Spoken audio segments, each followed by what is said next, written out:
What is up, replay viewer? So glad that you are here for articles, other videos. You can check out the blog, anotherchristianblog.org. Also, make sure to like the Reformed Army Facebook page. Go to Facebook, type in Reformed Army, like the page. You will be able to get some really, really great content there. And make sure to follow the other Reformed Army guys. Hey, Grace. Thanks for being here. Saved by His grace. Glad that you are here, and thank you for sharing this broadcast. You are Lou. Lou, you're onto it. You're onto it, right? So Troll Tuesday was yesterday. This is not necessarily going to be a troll-free scope, but I had a little bit of fun yesterday with Troll Tuesday, and now it's just a regular one. This is going to be a relatively quick scope, so thank you guys for being here. Hello from prison. Well, there you go, Arturo. If you're in prison, somehow you have a cell phone. That's interesting. Sherry, thank you for being here. Nice to see you, sister. It's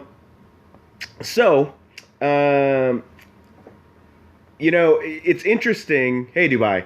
It's interesting because a lot of people, and you hear this pretty common. They'll say something like, well, Satan's tempting me, right?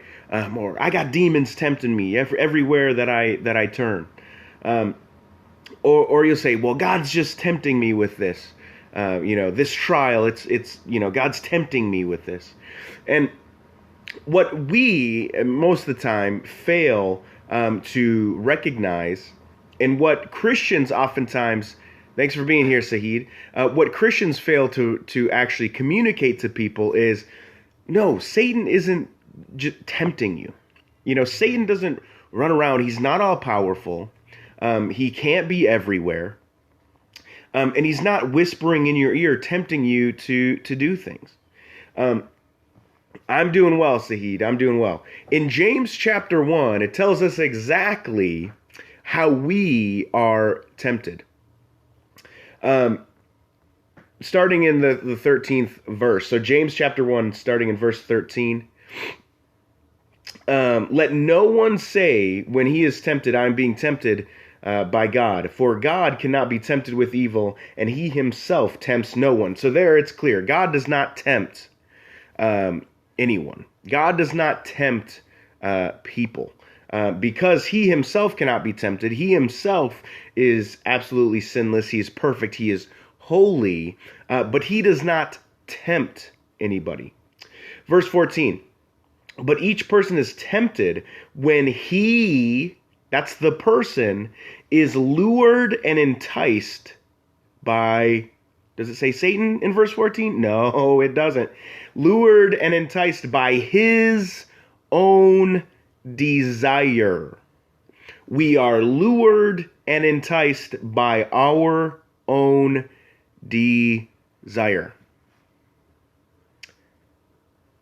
Verse 15. Then desire, when it has conceived and gives birth to sin, and sin, when it is fully grown, brings forth death. Brings forth death. The punishment of sin is death. And news flash. No one is good. That's what Romans chapter 3 says. No one is good. No one does what is pleasing to God. And in fact, you can't, because you are dead in your sin. And when we are tempted,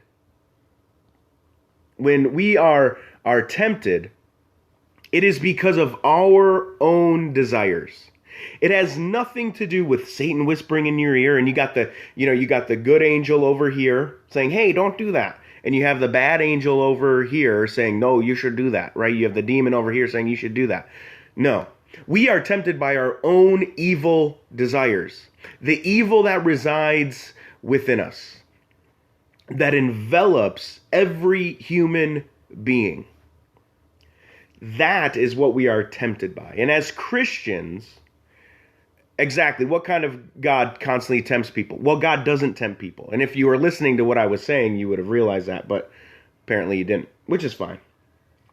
In Colossians chapter 3, for the Christian, this is what we are to do, starting in the fifth verse. Put to death, therefore, what is earthly in you. Put to death, therefore, what is earthly in you.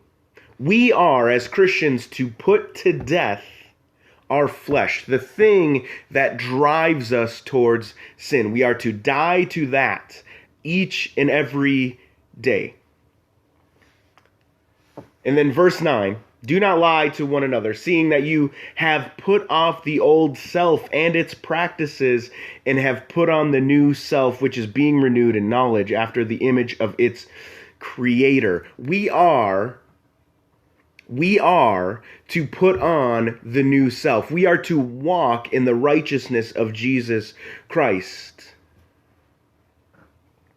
That is what we are to do. And oftentimes what we think is that, well, I am getting I'm getting tempted by outside forces. No, the problem resides within you. For my atheist friends that decided to hop on this chat or on this scope, not exactly sure why you would, other than the fact that you know that God truly does exist, I would encourage you. I would absolutely, positively encourage you to turn to Christ for the sin that you commit against a holy and righteous God. And for my Christian brothers and sisters that are listening, we need to be people who are putting, exactly, Julie, you have no sin, right? You have no sin, and you're going to deny it, right, until the day of judgment. When you stand before a holy God, and you're not going to ask him, why didn't you give me more evidence? And you're not going to ask him, and you're not going to ask him, oh man, I didn't know you were real. No. You are going to bend your knee to him, whether it's in submission or whether it's by force. And we know as Christians that we are saved through faith by grace. And we put our hope and our trust in Jesus Christ, who was God, came to earth and paid the price that we cannot pay ourselves. That's the gospel. That's the gospel. And so for my Christian brothers and sisters, for my Christians on here, we need to understand that every day we battle sin, not sin from outside forces. It's not sin from our culture. It's not sin from everywhere else. It's sin that resides within us. That is what we battle. We battle the flesh. We battle the flesh, and we need to put it to death every single day. Because I don't want to be the person who stands before God saying, why did you tempt me? I don't want to be the person that stands before God. Why would you let Satan tempt me? I want to be the person before God who says, thank you for your grace and your mercy that you showed to me each and every day. And even though I know that I am a sinner, I am a dirty, disgusting sinner, you reached down and you saved me. And people who are perishing, those who do not believe, they find the cross to be foolishness. They find the gospel to be foolishness. And you see that on the screen right now if you're able to see the comments. But to those who are being saved by the power of the gospel, it is sweetness. It is life. And so my encouragement, if you are a non-believer, turn to Jesus Christ for your salvation. It is the only way that you can have peace with the God you know exists. Romans 1 tells us that Everyone knows that God exists. They suppress it through their unrighteousness. And some have been given over to their unrighteousness. However, to the person who is saved, to the person who is being saved through the power of the gospel, it is life.